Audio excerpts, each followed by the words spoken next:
So, welcome to a new segment where I just go into my honest thoughts on something. They're going to be largely unscripted and, to from the vest kind of thing. So, if you're not fond of them, feel free to skip them over. Don't worry about it. No harm, no foul.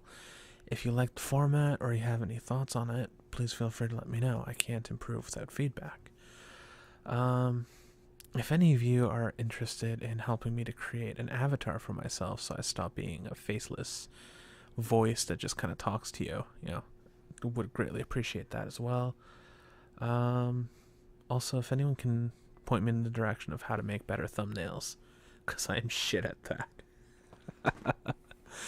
Anyway, I hope you enjoy the video. Oh, and before I forget, it's just a pure solid background. There's no visuals. Just feel free to treat it like a podcast for this one. I'm gonna try and do better in the future, but this one's just a test the waters kind of thing. Anyway, hope you enjoy.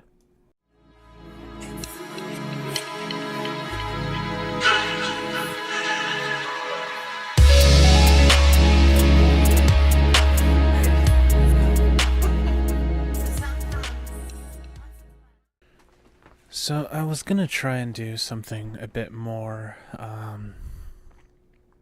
serious, but between time constraints and just honestly having a hard time coming up with a topic I felt like talking about, I figured I would do a follow-up on the cannabis legalization.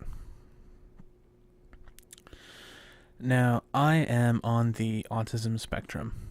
I am technically supposed to be an Asperger, but nowadays it's just mildly ASD, so whatever.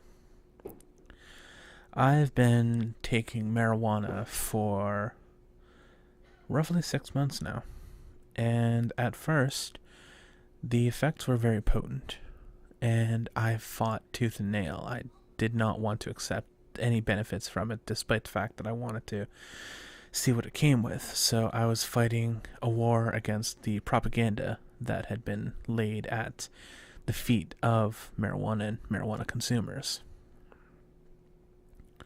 So, as someone who takes pride in his self-control, which for anybody who's on the spectrum knows how challenging it can be to have self-control, green to me was a challenge to that self-control, and I still occasionally find myself fighting with it just because I'm not completely comfortable with who I am during consumption. But it has absolutely helped me. It has calmed me. It has allowed me to actually relax. Now, it's very difficult for me to explain this to people who are not on the spectrum, and even those who are. Your lived experiences may not be the same as mine. But for me, using marijuana on a daily basis has been night and day in terms of how I feel, how I function, my emotional range, everything. When I purposely dose myself to get fucked, high, stoned, baked, whatever you want to call it, I've had some of my greatest epiphanies and realizations about myself and some of my own problems, my personal issues, the kind of things you'd need to talk to a therapist for to get to the center of.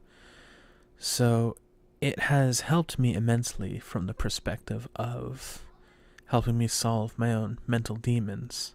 And ultimately, I feel as though it has been a net positive for me. Now, I vaporize, I don't smoke, so feel free to call me a massive faggot for all of that. I really don't care. But I consume through vaporization, and I've been told that the high is very different.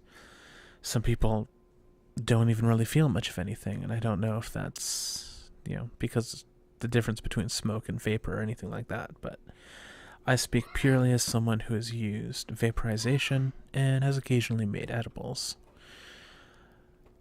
But it has allowed me to calm my mind. It has paused my train of thought. It has allowed me to organize the thinking as opposed to always dealing with just constant noise, constant chattering, constant hypersensitivity.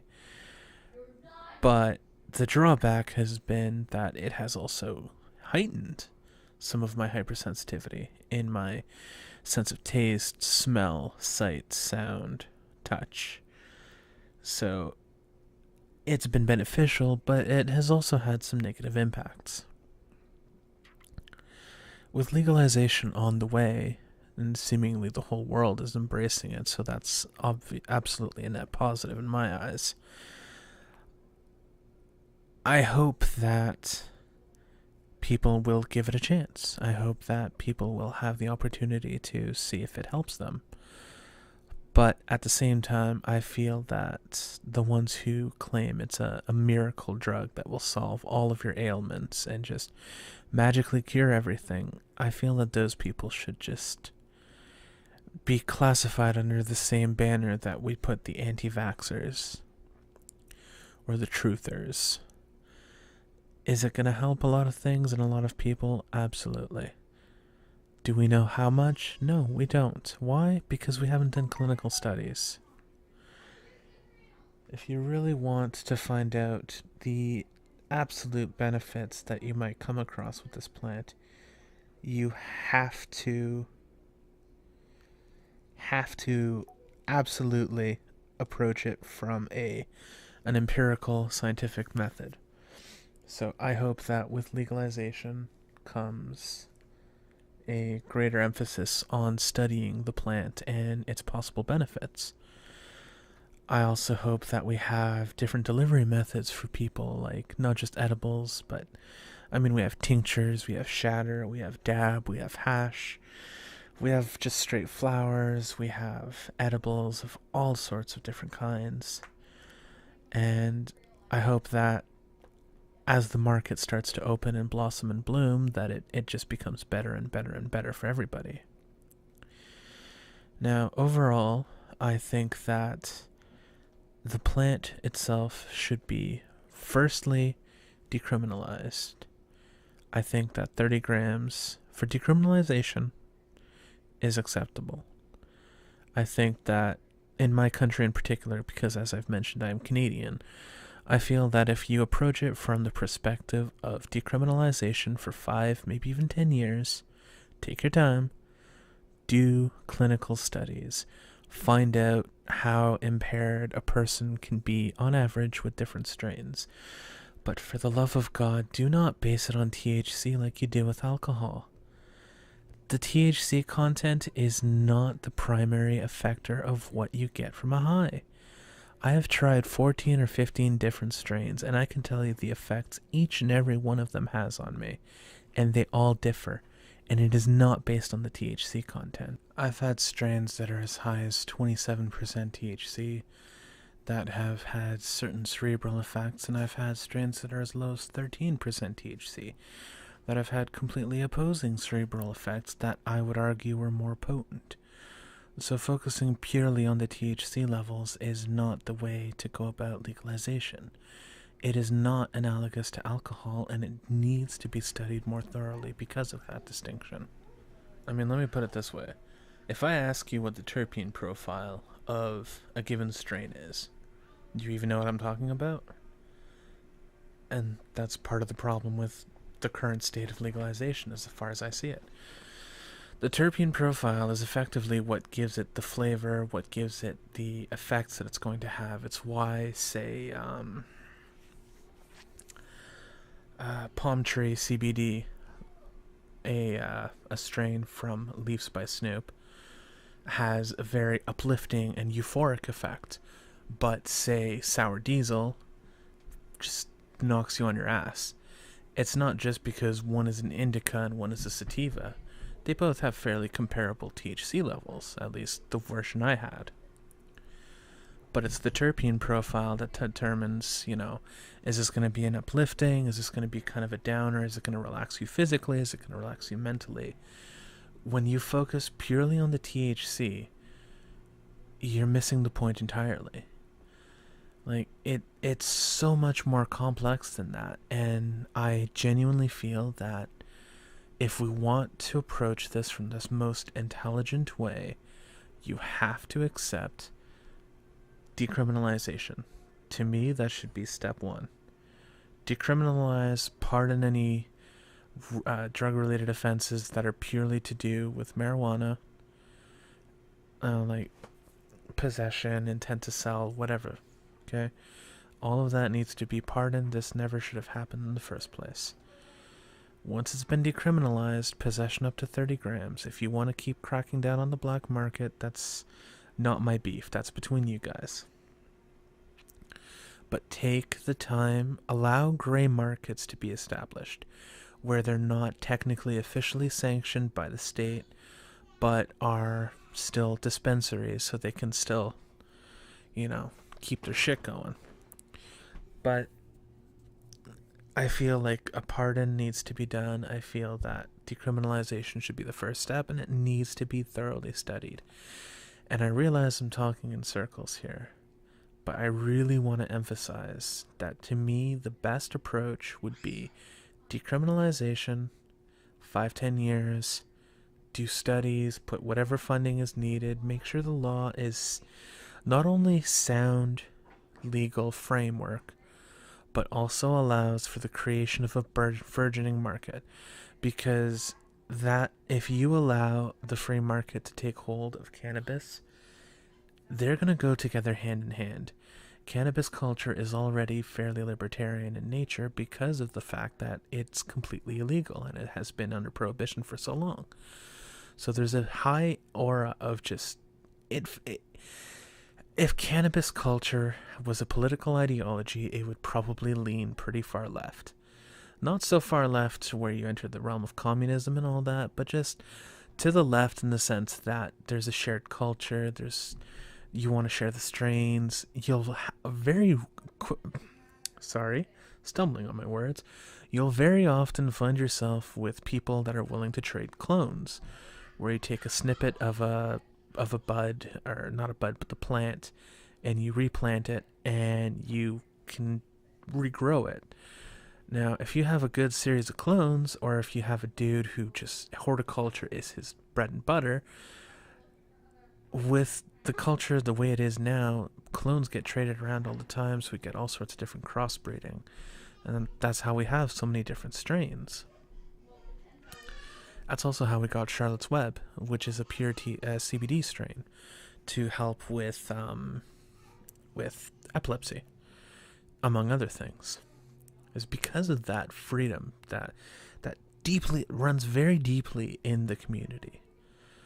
It's not just because the substance mellows you out. It's because when you really enjoy the substance and you're being persecuted, you kind of find camaraderie with the people who are being persecuted also. So they have a greater understanding of liberty and freedoms, at least on that front. I'm not saying that anybody who smokes weed is a leftist or anything like that. That would be ridiculous. But, like I said, I believe the legal framework should be built around deep understanding of the substance, the culture, the effects, the users, and with the benefit of the people in mind. Fuck this whole think of the children, fuck that whole mentality of it's the devil's lettuce, unless you're being ironically Ned Flanders, in which case I love the devil's lettuce. It is the best interpretation of marijuana I've ever heard. But I genuinely feel decriminalization, work on legalization second after it's been thoroughly studied, so that we can get the laws in place that won't have people getting picked up for 2 nanograms in your saliva. I mean, 2 fucking nanograms is... Anyway. This has been a... I don't fucking know what I would call this. A lazy post, for lack of a better term. There's no fancy editing. There's no real script. This is just me talking about my personal experiences with marijuana, and I hope they've helped you. If they haven't, if you have any criticisms, any feedbacks, any comments, feel free to message me. I'm very approachable. You can email me at jp.counterpoint@gmail.com. You can comment on the video below, or you can even find me on minds.com. I'm at minds.com/counterpoint. /counterpoint. Yeah. I'm the dude with no banner and no human-like avatar, so I just sound like a faceless, voiceless void speaking into your soul. But in all seriousness, I hope you enjoyed, and if you did, leave a like. If you didn't, leave a dislike. If you really wanted to comment or you want to get your thoughts out there, feel free. I'm happy to read them. I'm happy to respond. I'm happy to interact with people. If you have any questions, I'm more than happy to try and answer them for you.